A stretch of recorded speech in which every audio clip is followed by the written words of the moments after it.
Welcome to soda Buti. So இந்த வீடியோவில் நம்ம பார்க்க போகிறது சூதுகவும் பார்ட் 2 படம் எப்படி இருக்குது.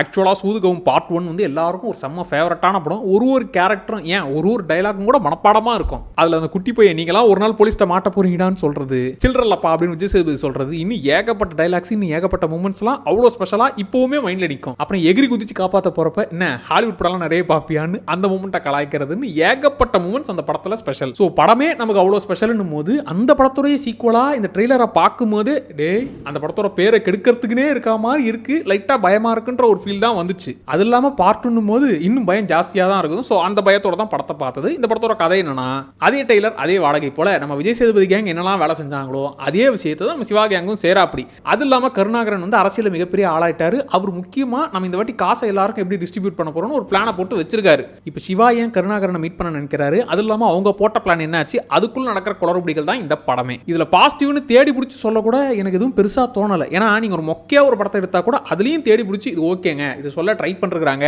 ஆனா அது பெருசா ஒர்க் ஆகலன்னு சொல்லலாம். ஆனா நீங்க ஆல்ரெடி எல்லாரும் கொண்டாடின ஒரு படத்தை போட்டு கொதறி வச்சிருக்கீங்கன்றதான் ஏத்துக்கவே முடியல. அதுலயும் தேடி பிடிச்சி சில விஷயங்களை சொல்லணும்னா சிவாவோட அந்த ஏன் சரக்கு போடுறாருன்றதுக்கான காரணம், அப்புறம் டார்ச்சர் பண்றதுக்குன்னே ஒரு ரூமை புதுசா ரெடி பண்ணது, அந்த மாதிரி சில விஷயங்கள் ஓகே. ஆனா அதையுமே எப்பா தெரியாம சொல்லிட்டேன்பா மன்னிச்சிருப்பான்னு சொல்ற அளவுக்கு அதையே இழுத்து நம்மளை இன்னும் டென்ஷன் ஆக்கி விட்டுருவாங்க. ஆக்சுவலா பார்ட் 1 ப்ரீக்வலா ஸ்டார்ட் ஆகி அப்புறம் சீக்வலும் கலந்தா மாதிரி தான் இந்த படம் இருக்கும். இப்போ பார்ட் 1 வந்து சில மூமெண்ட்டாக உங்களுக்கு ஞாபகப்படுத்துறேன், உங்களுக்கு பிடிக்கும் பாருங்களேன் அப்படின்னு சில மூமெண்ட்டாக வைக்கலாம்.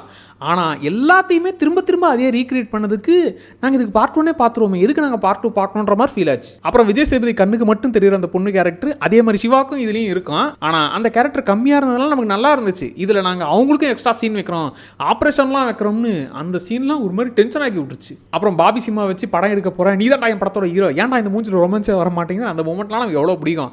அதே மாதிரி இதுலேயும் படம் எடுக்கிற சீன்லாம் இருக்குது. ஆனால் அது ஏன் இருக்குதுன்னு தெரியல. இந்த படம் பார்க்கும்போது எனக்கு எப்படி ஃபீல் ஆச்சுன்னா, நமக்கு பிடிச்ச ஒரு பொம்மையை இப்போ பக்கத்தில் இருக்கிற குட்டி பையன் இல்லை ஏதாவது ரிலேட்டிவ் சொந்தக்கார பையன் அவன் எதுவும் சொல்லவும் முடியாது, அவன் போட்டு அந்த பொம்மையை டார்ச்சர் பண்ணி கையை பிச்சு அதை தூக்கி கடாசி நம்ம கண்ணு முன்னாடியே இதெல்லாம் பண்ணால் நமக்கு எப்படி இருக்கும், அப்படி ஒரு ஃபீல் தான் வந்துச்சு. நான் இப்போவும் சொல்கிறேன், சிவாவோட படங்கள்லேயே இதுதான் ஒஸ்டானா இல்லை, இதை விட மோசமான படம் நடிச்சிருக்காரு. ஆனால் அதுக்கு முன்னாடி படம் எதுவுமே கிடையாது, அது ஸ்ட்ரைட்டாக தனியாக எடுக்கப்பட்ட ஒரு மொக்க படம், அவ்வளோதான். ஆனால் இது சூதுகவும் அப்படிங்கிற ஒரு மிகப்பெரிய எல்லாரும் கொண்டாடின ஒரு படத்துடைய பார்ட் 2 அப்படின்னும் போது அந்த படத்தோட பேரை டோட்டலாக டேமேஜ் பண்ணுற மாதிரியான ஃபீல். அதனால தான் ஏங்க அந்த படத்தோட பேரை கெடுத்து விட்டீங்கன்ற மாதிரி ஏற்றுக்கவே முடியல. ஆனால் அந்த மனுஷனை பாராட்டி அவனுங்க அகில உலக சூப்பர் ஸ்டார் சிவா அவர் ஸ்டார்டிங்லேருந்தே ஒரு விஷயத்தை தெளிவாக சொல்கிறாரு. பார்ட் 1 அளவுக்கு இருக்குமா, பார்ட் 1 ஓவர்டேக் பண்ணுறோமான்லாம் டவுட் வரும்போது பார்ட் 1 கல்ட் கிளாசிக்கு பார்ட் 2 கயற்றத்துக்கு எதுவுமே இல்லைன்னு மனுஷன் தெளிவாக சொல்லிட்டு இருந்தாரு. அப்போவே நம்மளை டியூன் பண்ணியிருக்கிறாரு. இப்போ கூட பார்ட் 1 நினச்சி பார்த்தா டே இதெல்லாம் இட்லின்னு சொன்னால் சட்னி கூட நம்பாதரா, அந்த சீனு அசோக் செல்வன் பாபி சிம்மானோ அந்த கேங்கோட செய்கிற அட்ராசிட்டிஸ்னு இன்னும் ஏகப்பட்ட விஷயங்கள் அந்த படத்துல மனசுல நிக்கிற மாதிரி அவ்வளோ இருக்கு. அப்படி ஒரு படத்தை பார்த்துட்டு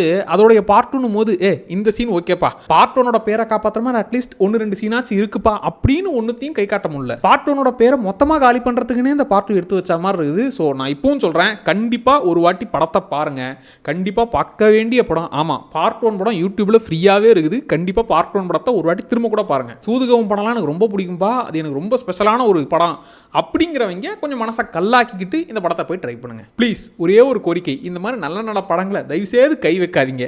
நீங்கள் புதுசாக மொக்க படம் எடுங்க, அது யாருமே எதுவும் சொல்ல போகிறது இல்லை. ஆல்ரெடி இருக்கிற நல்ல படத்தை நான் பார்ட் 2 எடுக்கிறேன்னு அதோட பேரை டேமேஜ் பண்ணாதீங்க ப்ளீஸ்.